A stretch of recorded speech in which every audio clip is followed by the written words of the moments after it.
My name is Alyssa. I've been married to my husband Smith for 3 years. I work as an insurance sales agent. Although I have flexible hours, I work on commission, so sometimes I get home later than Smith. During busy periods, Smith has always been there for me, running his small business. We had a pretty good arrangement. I didn't have much time for housework, and Smith didn't mind doing it. But the issue has always been with my sister-in-law. My in-laws are really great people who have never mistreated me. However, sister-in-law is super attached to Smith. From the beginning of our relationship, she's been causing me problems. Despite multiple warnings from my in-laws, Smith has always taken her side. We argue about it now and then, but since we only see sister-in-law a few times a year, I didn't make a big deal about it. However, that doesn't mean I don't hold some resentment towards her. For example, I like a particular brand. While I don't splurge on it, I do buy things I want from my own savings or by working extra hard. She once accused me of getting those items from Smith and even stole from me. This happened when we went to my in-laws' house for a Christmas visit. When we walked into the living room, sister-in-law was already a few drinks in. "Ah, Smith, you're back. Yeah, you're already drinking. It's Christmas. Come join me." "Oh, all right then," as Smith was about to say, but I interrupted. "We haven't even greeted everyone yet, and we're not staying the night. You know, if you start drinking now, we won't be able to drive home," I said.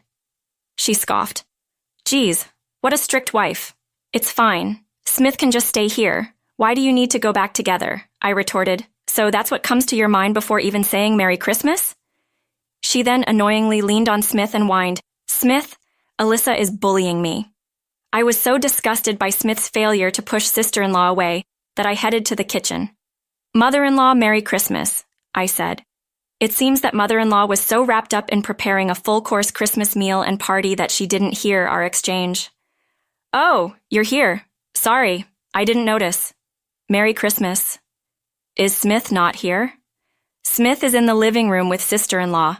"Oh, Smith didn't even greet me. I apologize." "No worries, it's not your fault," I replied. As she said that, mother-in-law headed towards the living room. I followed her and found Smith evidently unable to refuse an offer to drink with sister-in-law. Mother-in-law saw this and said, "Smith, what are you doing here without even saying hello?" "Well, Nora was feeling lonely, so we decided to have a drink together. You should have greeted us first. I was wondering why only Alyssa came to greet us." I couldn't turn down the drink. Smith mumbled something, looking down, but I ignored him and took my seat. Just then, as I put my purse on the chair, sister-in-law perked up and started talking. "Wow, is that a new purse? Nice." I had a bad feeling and promptly placed the purse back on my lap.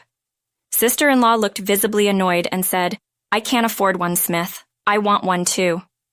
"Well, I didn't buy it then. Give me Alyssa." "What? How dare you say that? You don't have to give it to her. It's expensive, right? Who would hand over an item worth at least a few thousand, especially when it's practically brand new?" I gave sister-in-law a dry laugh. "If you want one, go buy it yourself. You live at home, so if you work decently, you can afford it." True. Sister-in-law lives at home but only works part-time about 3 days a week. She probably can't even afford the cheapest purse I own. This new purse was a favorite of mine, reserved with a deposit as soon as I heard from the shop clerk that it was coming in. There's no way I would easily give that up, especially not to sister-in-law. Then Smith started saying something outrageous. "Hey, give that to Nora." "What? You have plenty? It won't hurt to give away just one. Do you even know how much it costs? If you have so many, what's the problem?" "No way, I even paid a deposit to get this. Stingy. Could you please not talk like a child? Are you even an adult? I've just started using this brand new bag, so I can't give it away. I have no intention of giving away any of my other bags either." Stingy? With that, sister-in-law stormed off to her room.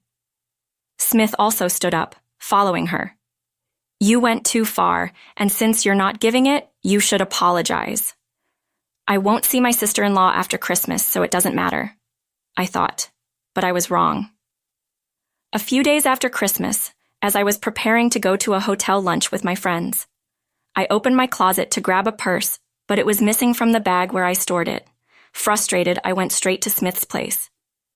Smith seemed upset to see me walk in, but began to look anxious when he noticed I was holding the empty bag. What? I don't know anything about it.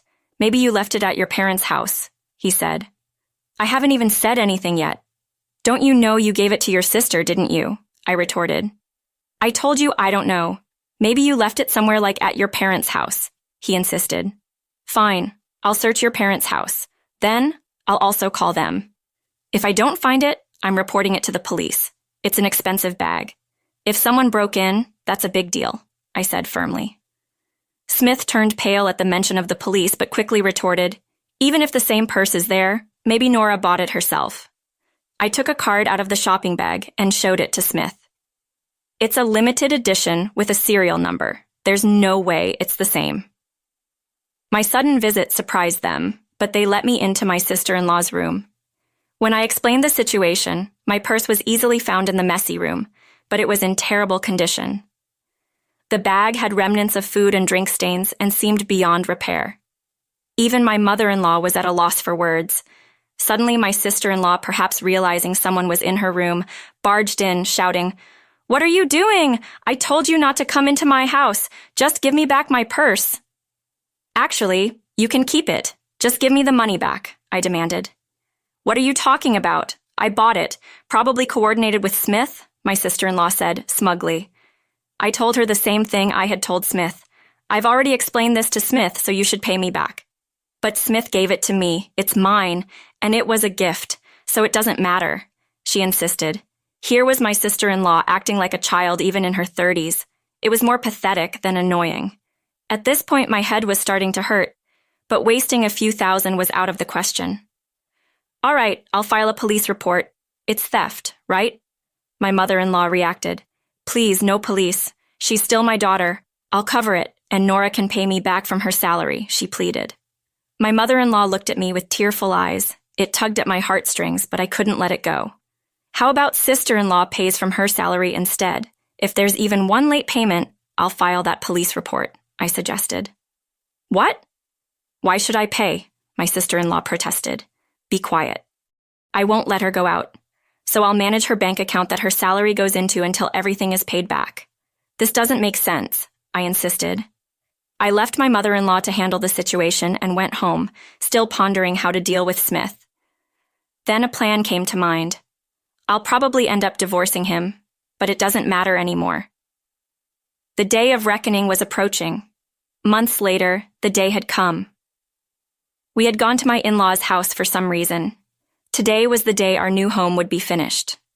We had been invited by my in-laws to celebrate, and my bag was packed with divorce papers. The atmosphere was pleasant at first during the dinner. I might not even have to hand these divorce papers over, I thought. But Smith disappointed me as usual. "Hey, I wanted a house too. Give it to me," he demanded. Just as I suspected, my in-laws' eyes bulged out at the ridiculous request. Father-in-law choked on his tea, and mother-in-law was speechless.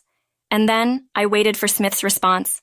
"I'll give it to Nora. She won't be able to buy a home anyway. We can just build another one if you oppose. We're getting a divorce," he declared. Too bad. I wished it was just drunk talk, but he looked serious.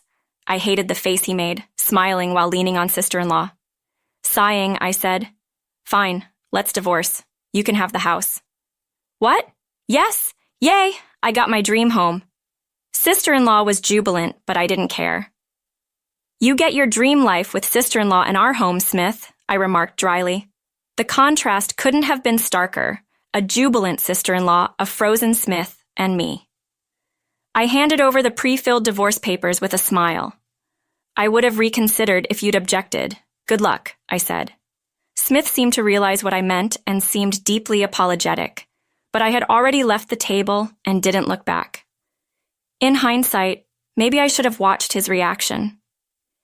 A few days later, we discussed asset division through lawyers. My in-laws must have talked some sense into him as he agreed rather easily. Months passed. I was living alone in an apartment I bought before marriage, peacefully taking care of my cat. Then, sister-in-law showed up. When I opened the door, there she was, deeply apologetic. "I'm sorry, help me," she pleaded. "Who are you? Don't talk like that. We were family once. I don't recognize people like you as family. You're the one who said that, right? Besides, we're divorced, so we're literally strangers now. Please, I can't make it on my own, I replied firmly. On a closer look, my sister-in-law was in rags. No wonder Smith's earnings were less than the average temp jobs in the area. I said I'd leave the house, but I never said anything about continuing to pay the mortgage. The mortgage built around my income would be too much for Smith to handle. I bet the loan alone would swallow up his paycheck. Originally, the home was built so I could live there with Smith. But now I don't care anymore. I never thought Smith would earn so little. Neither did I. Smith is what you'd call a freelance writer. If he writes, he makes money. If he doesn't, well, no income. Smith hates working. He gets sick if he has to do regular work outside. So, a regular job is out of the question for him. He's tried it before but quit after a few months. So he was content doing housework while I was the main breadwinner. I provided almost all of our living expenses, and even the down payment on the house came from my savings. I found out that Smith boasted about how he funded our lifestyle and splurged on luxury items without contributing to living expenses. And when we got divorced, I learned he had even taken on debt. Want to guess what the debt was for? Presents for sister-in-law? I knew something was off when I saw high-end clothes and accessories scattered in sister-in-law's room. Items she couldn't afford on a part-time job. My suspicions led me to discover thousands of dollars in debt on Smith's credit card. Sure, he could pay it off if he worked. But let's be real. Someone accustomed to a laid-back lifestyle isn't going to suddenly work hard. Why not sell the house then? We've been caught off guard by Mom and Dad. They've sold our house and moved away. If we sell, we have nowhere to go. That caught me off guard. While my in-laws had always been soft on my harassing sister-in-law, I thought they would never actually abandon her. But it seems they had finally reached their breaking point. No surprise there. With Smith falsifying his income and stealing the house from me and sister-in-law sticking to him like glue, and then there's the home loan in tens of thousands of dollars, even loving parents have their breaking point. It's what you chose, right? A home with just you and Smith. But Smith told me to sell my gifts, to work because we can't sell the house. That's on you. It's painful to see a 32-year-old crying at the doorstep. Actually, Smith is 10 years older than me. And believe it or not, sister-in-law is 8 years older than me. It's just pathetic that no one had set them straight before. But that's a separate issue. Why should I help people who've mistreated me all this time? I'll be going freelance a month after the divorce. I have my professional connections from my diplomat days, so I'll be just fine. But that's for my future, not for the downtrodden sister-in-law standing in front of me. Now please, can you at least take over half the mortgage? I couldn't help but burst out laughing, which enraged sister-in-law, her face turning beet red. What the heck? I'm begging you. Let me make this clear. No, I won't pay the mortgage. Why should I pay for a house I no longer live in? But you're the sister-in-law. So I'm no longer your sister-in-law, got it? If you keep this up, I'm calling the cops. Do you want a criminal record too? My sister-in-law was startled by the mention of the police and scampered away. It's likely that Smith and she will have to fend for themselves from here on out. They're both adults. They should get what they want.